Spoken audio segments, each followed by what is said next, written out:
But now it is the birthday of the United States. On July the 4th, 1776, the Declaration of Independence was ratified by Congress. And in the 250 years since, it has grown to dominate global politics, commerce, culture and warfare. President Trump kicked off a weekend of celebrations with a speech at Mount Rushmore. For generations, it was understood that the core of patriotic duty of every American was to pass this culture on to our children and to preserve the nation for centuries and centuries to come. But in recent years, there's been an undeniable attempt to change this exceptional character, to beat the American spirit out of us, alienate us from our history, and to make it impossible to even answer the question, what does it mean to be an American? What does it mean to be an American in 2026, and how does this current president fit into the American story? To discuss that, I'm delighted to be joined by the author and former Times editor, Sir Simon Jenkins. Welcome to the show. Welcome to the show, Sir Simon Jenkins. His book, A Short History of America, is out now in paperback. I hope he's there. And the academic and documentary maker, Sir Simon Schama, who is the Professor of History and Art History at Columbia University and a very distinguished historian. Welcome to the show, Simon Schama. Hello, Ed. Hello. Yes. Welcome to both of you. Simon Schama, let's talk to you first. What is the significance of the American Declaration of Independence? Paint me a scene of when it was signed, the circumstances, the context, what it meant. Well, I'm delighted to, Ed, but I do want to mark the occasion by saying this is the first time, I think, ever I've agreed with Donald Trump, actually. He's absolutely right to say in recent years there's been an attempt to actually destroy the spirit of 1776, namely by him. Since he's actually in almost everything he does, I'm sure we'll get onto this, so I'll be uncharacteristically quick. He's much closer to looking like George III without the charm and innocence, I have to say, than any of the founding fathers. So July the 4th, 1776, let's get to that. As John Adams, one of the crucial creators sitting on the drafting committee of the Declaration of Independence, itself a rather beautiful and noble document, though not unflawed by hypocrisy, of course. As John Adams pointed out, the key date is actually July the 2nd, 2 days ago. That was when something called the Lee Resolution passed Congress, which for the very first time declared these United States. It was the first time actually that phrase was used, to be an independent nation completely separated from allegiance to the British Crown. The 4th of July was the moment when it was adopted, not ratified, but adopted, because it hadn't been produced before, by Congress. So it was in itself very momentous. And I think the key thing to remember when you read it, so I hope people will, because it's so striking in its eloquence, really, is that it's the first document, really, which it insists on the indispensability of consent by the government. So it's the first document in the major political life of any nation to preface the necessity of separation by a philosophical statement, and all men are created free and equal, and so on. What happens thereafter, and this was the work in a very short period of time, I have to say, in just a good deal less than a month, by the drafting committee of 5, which included Thomas Jefferson, who did most of the hard work in writing. The crucial thing really is what follows is an inventory of complaints against what George III and Parliament, but particularly George III, was supposed to have done and not have done. And the point about the philosophical preamble that Jefferson wrote, and in fact, many states had written a Declaration of Independence before Congress adopted it. There have been declarations in Massachusetts, in North Carolina, in Vermont, in Georgia, and so on. What they all felt they had to do, essentially, was to face out towards the world. At that moment, things are going very bad militarily. An attack on Canada and Quebec had failed. New York had actually been evacuated. Well, excuse me, Boston had been evacuated by George Washington. New York would go the same way. The critical thing was to get foreign help and get it very, very quickly against the British.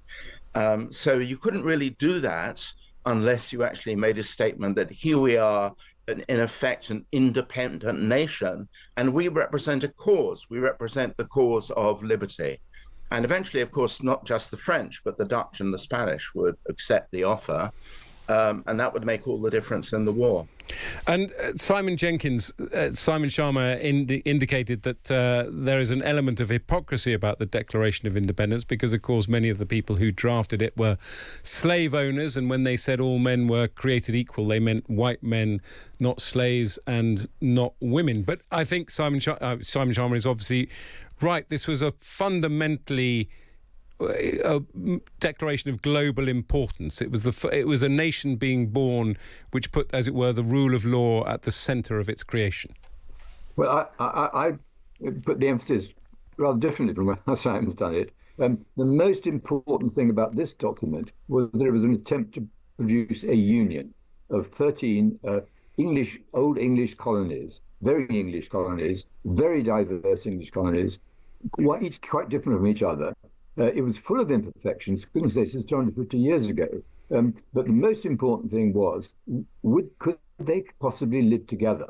And they achieved that remarkable union largely by compromising. They compromised on almost everything under the sun, including obviously slavery.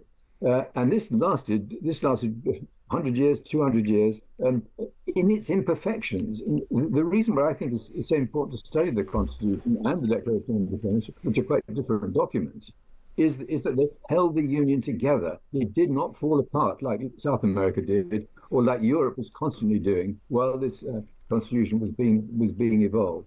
And indeed now, even as people are so rude about America, I'd quite prefer to be rude about America too, the fact is that the imperfections in America, the imperfections embodied in the Constitution, are the imperfections that held us together.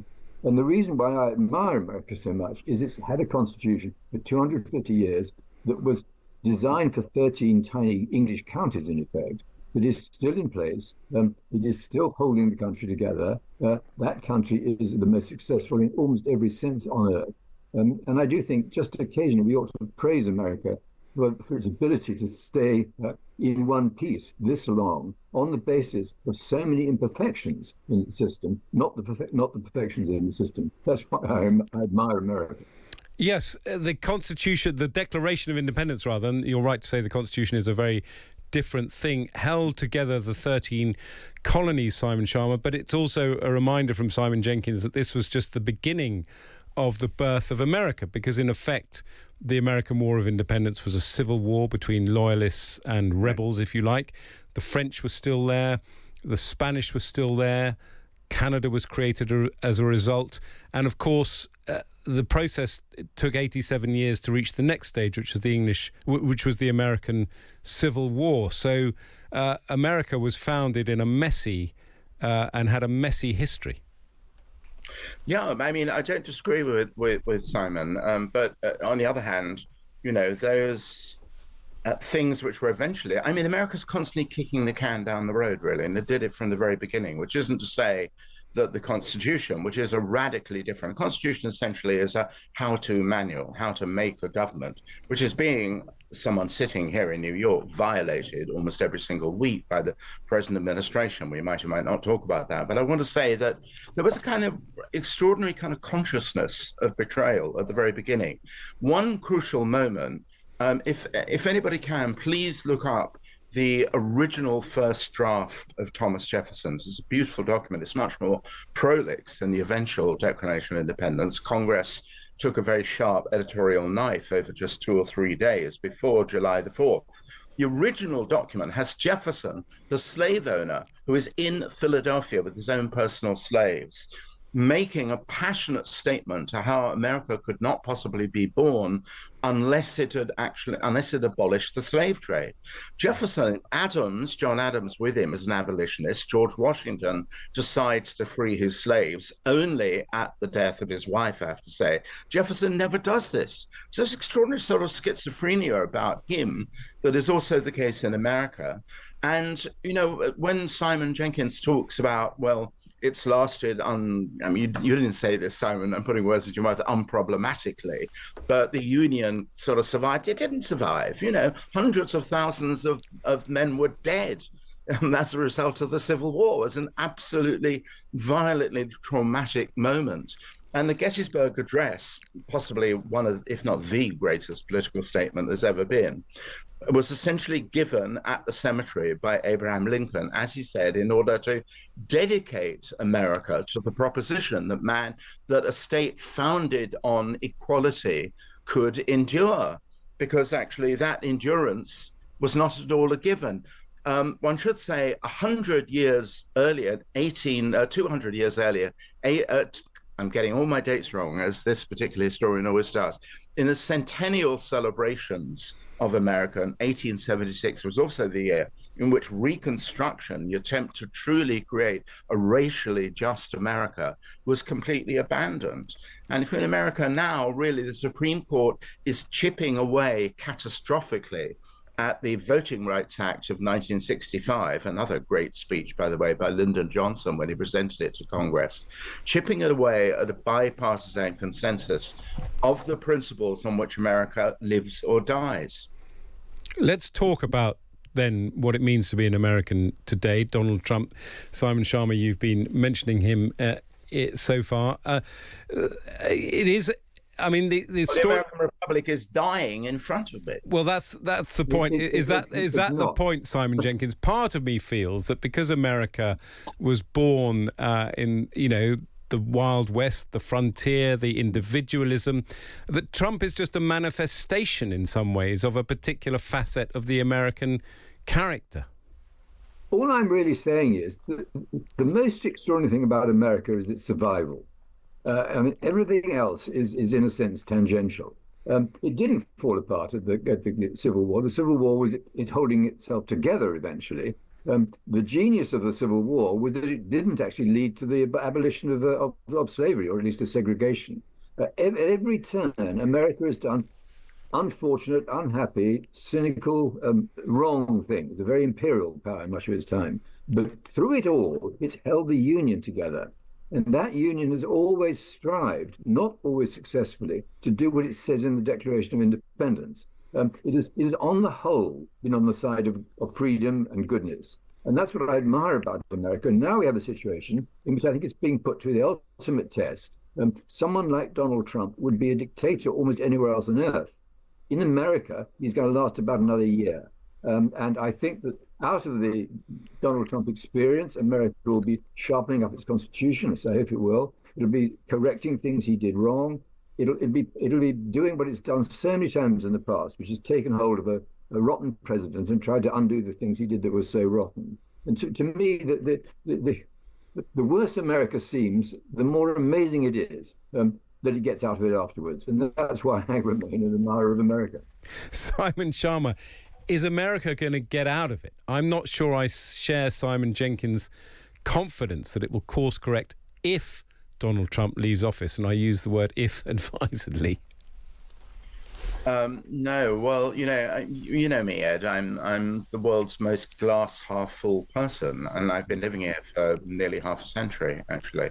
And I've never felt the Constitution so threatened. And here's one particular reason. Also, one should say the founding fathers, who were deeply, in an article in the FT this weekend, let me give myself a shout out in a very Trumpian way, in the FT magazine. I mentioned that the founding fathers, in particular Washington and also Alexander Hamilton, they were hag-ridden by a nightmare of a successful demagogue who would begin by flattering public opinion which didn't know very much about the political system on which it had based, and end up as a despot. This was their great nightmare. Benjamin Franklin's famous phrase, "What is America? A republic if you can keep it?" And I it's very nice to be kind of so cheerful as Simon often is, and certainly is this morning. But what has happened? This speaks to your point, Ed, about what will happen when Donald Trump himself goes, and it's not necessarily a given. Remember January the 6th, 2021, when he tried very hard not to go. Not absolutely a given. He will go unresistingly in January 2029. What has happened is that government has happened by executive order, something he's been able to rule by Sharpie pen, and take away from Congress specific authority that Congress has been granted and assigned under Article 1. Congress is Article 1, the presidency is Article 2 of the Constitution, namely the right to have the final say on matters of war and peace, the right to tax, all those things which are fundamental to acts of government. Instead, he's been able to issue these hundreds and hundreds of these executive orders and wait for them to be either authorized or not authorized by the Supreme Court. And just this week, the Supreme Court has done yet another extraordinary thing. It's sort of said birthright citizenship must be respected, but it's given the president the power to fire members of independent institutions like the Federal Reserve, for example, or other independent institutions that are supposed to be politically impartial. So every single week, you now worry about the Supreme Court, which is supposed to be the great guardrails of congressional authority and independence, being compromised by opinion of the conservative majority of the Supreme Court. So I'm a whole lot less sanguine than Simon. Simon Jenkins, I'll give you the last word, because there is something when the president has Congress and the Supreme Court, the guardrails aren't bent, they're broken. Well, we've been here before. I mean, both the Roosevelt presidencies tried to extend beyond the second term. Plenty of presidents have behaved badly, including on executive orders. I don't think for 1 minute that Trump is going to be there in 2 years' time or 3 years' time. I just think he's going. But the most important thing to remember is America is not like Britain or France or Germany. It's a continent composed of 50 states. Those 50 states hold the Constitution in their hand. And I don't think for 1 minute they're going to allow a president to turn into a dictator. I just don't. And I remember Nixon say, well, I was working in America during Nixon's time. Everybody thought Nixon was a crook and the Constitution was wrecked. It wasn't wrecked. It recovered. It ended up with Obama. I mean, there are plenty of things America has in its Constitution that's going to save it. And that's what's so remarkable. Just say that Nixon looks like George Washington compared to 47. Well, there you go. There you go. The last word to Sir Simon Schama, but the last phrase from Simon Jenkins. Thank you both so much. That was Sir Simon Schama, the Professor of History and Art History at Columbia University, and Simon Jenkins, Sir Simon Jenkins, whose latest book, A Short History of America from Tea Party to Trump, is available at timesbookshop.co.uk, where Times Plus members will enjoy a 20% discount on that and thousands of other titles. The Sunday Times Get Britain Reading campaign. Sign up online and pledge to read for at least 10 minutes a day. Well, that was fantastic. It was like a university tutorial on steroids. Kate says, I'll listen back to this whole interview, quality stuff. Molly has texted in to say it's such a good discussion, this Schama Jenkins. I agree with you. It was a pleasure to have such two eminent commentators discussing America's 250th birthday. Next up, Katie Balls will give us the latest from Donald Trump's Washington. This is Ed Vaizey in for Rod Liddle on Times Radio.